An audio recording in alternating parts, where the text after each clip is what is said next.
شوهری در هندوستان تحت ظلم واقع شده و بقیه مسلمان ها رو چرانی عفت عمومی جامعه رو نابود میکنه، چرانی باعث میشه که ونعوذ بالله من شرور انفسنا ومن سيئات اعمالنا من يهده الله فلا مضل له ومن يضلله فلا هادي له واشهد ان لا اله الا الله وحده لا شريك له ونشهد ان سيدنا ومولانا محمدا عبده ورسوله وصلى الله تعالى عليه وعلى آله وأصحابه وأزواجه وأمهاته رضوان الله تعالى أجمعين.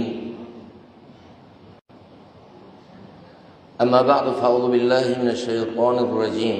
بسم الله الرحمن الرحيم. قل للمؤمنين يغضوا من أبصارهم ويحفظوا فروجهم. صدق الله العظيم. یک درودی بفرستم.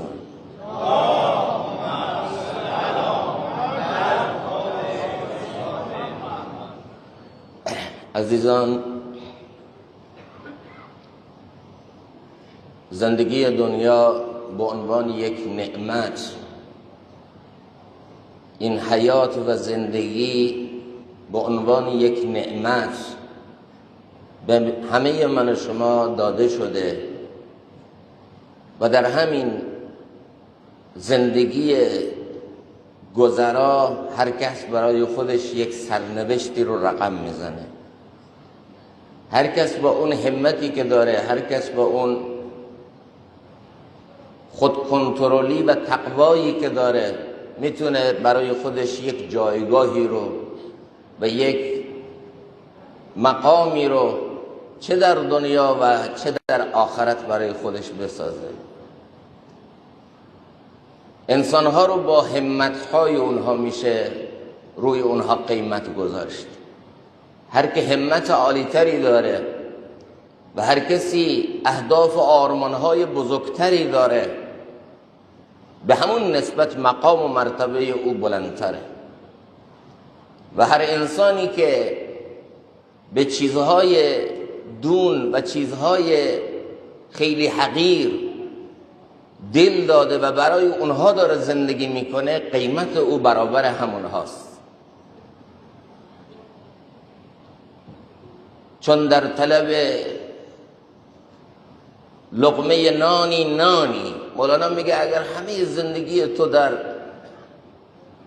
شهوت شکم خلاصه شده و غیر از نان دین دیگری برای تو نیست، همه مقصد تو خوردن لقمه های چرب شده و برای رسیدن لقمه های چرب پا رو خیلی چیزها میگذاری، پا رو همه ارزش ها کرامت های انسانی تا شکم رو سیر بکنی، تو همونی. هر چیز که در جستن آنی. اگر نگاه کنیم به زندگی خودمون، ما در طلب چی هستیم؟ اولویت زندگی ما چیه؟ ما دنبال چه هدفی هستیم؟ تلاش میکنیم به چه برسیم؟ ما همون هستیم. اگر یک انسان در درونش آرمانهای بزرگ، هدفهای عالی است برای رسیدن به مقاصد بزرگ، این انسان خودش بزرگه. صحابه طوری اونها رو حضرت رسول صلی الله علیه وسلم تربیت کرده بود که اونها، هر یکی اونها، اون کسانی که یک زمانی قبل از بعثت حضرت رسول شمشیرشون جز در مسیر کینه توزی ها و جنگ های قومی و قبیله‌ای و قساوت ها در مسیر دیگه این شمشیرها تکان نمیخورد و عموما شمشیرشون رنگین بود به خون قومهای دیگر. رسول اکرم صلی الله علیه و سلم از همینا افرادی ساخت که تیغی که در دست اونهاست نمایندگی از غیرت دینی شد، نمایندگی از بغض فی الله شد، نمایندگی از صفت قهاری و جباری خدا شد و این تیغ فرود نمی آمد مگر در جایی که الله از اون راضیه. دیگه این تیغ توش نفسانیت نبود، توش اغراض شخصی و فردی نبود، توش منفعت طلبی ها نبود، بلکه اگر تیغی هم به دست می گرفتن برای مبارزه با فساد و بدی در جامعه، مبارزه با استکبار. میلیارد آخر 100 میلیارد. آخه یکی از این اختلاس های 1000 میلیارد فلان که صفراش تو صفحه کاغذ جا نمیشه. برحال با یه مبلغی بالاخره تطبیعش میکنیم، اما حضرت رسول بهشون فهمون که هر چه صفر جلوی این عدد بذارید نهضت من فروخته نمیشه. یه جمله گفت اگر خورشید رو در دست راست من این قیمت حاضر نشد بفروشه و امتی تربیت کرد که اونها پر از شوق شهادت، پر از جان نثاری بودن و لذتی غیر لذت لقا، لذت دیدار الله برای اونها معنا نداشت. امروز ببینید حال امت چطوره. محمد بن قاسم موقعی که رحمت الله تعالی علیه برای فتح هندوستان رفت، هندوستان رو فتح کرد روی غیرت دینی، روی یک بغض فی الله، روی اینکه یه خواهری در هندوستان تحت ظلم واقع شده و بقیه مسلمان ها رو فریاد خواهی کرده برسید به داد من دست این هندو افتادم. از همونجا لشکری آماده میشه. محمد بن قاسم جوانی زیر 20 سال، جوانی زیر 20 سال سر لشکر و فرمانده این لشکره. چه بودن اینا؟ بعدی که هندوستان رو شکست میدن، 2 تا از این زنهای درباری، زنایی که از کابینه شاهی بودن، حسین، جمیل، صاحب منصب و صاحب جایگاه بلند، اینا خودشون رو به مریضی زدن، تمارض، ادای مریضا رو در آوردن. این باعث شد که اونها رو از کاخها بیرون کنن، برای تداوی بیارن تو لشکر. اونجا بود کسی که اونها رو تداوی کنه، درمان کنه.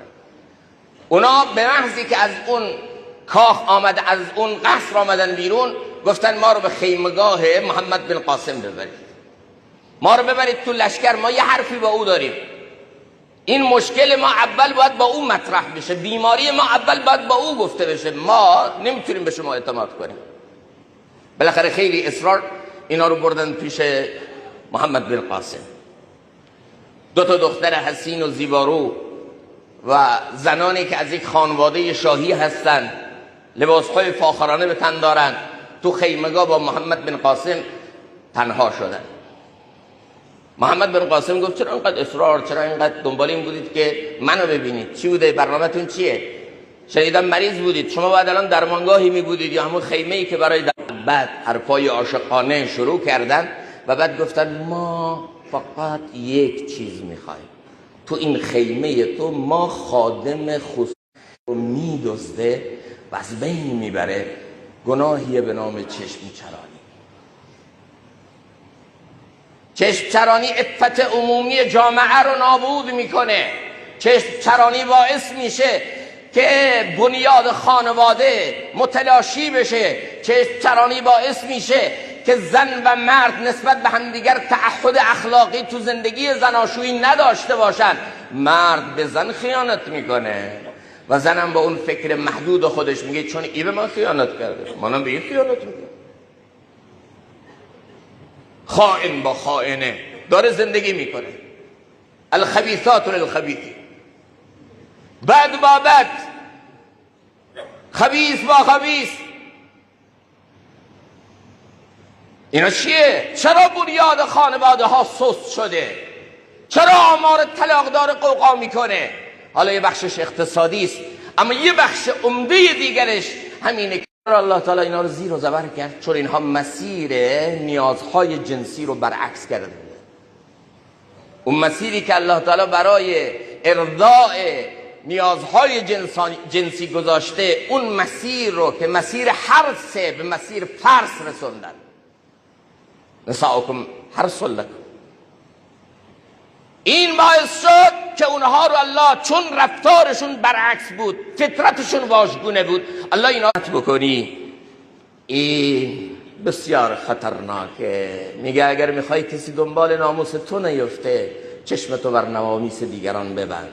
میخوای کسی از دیوار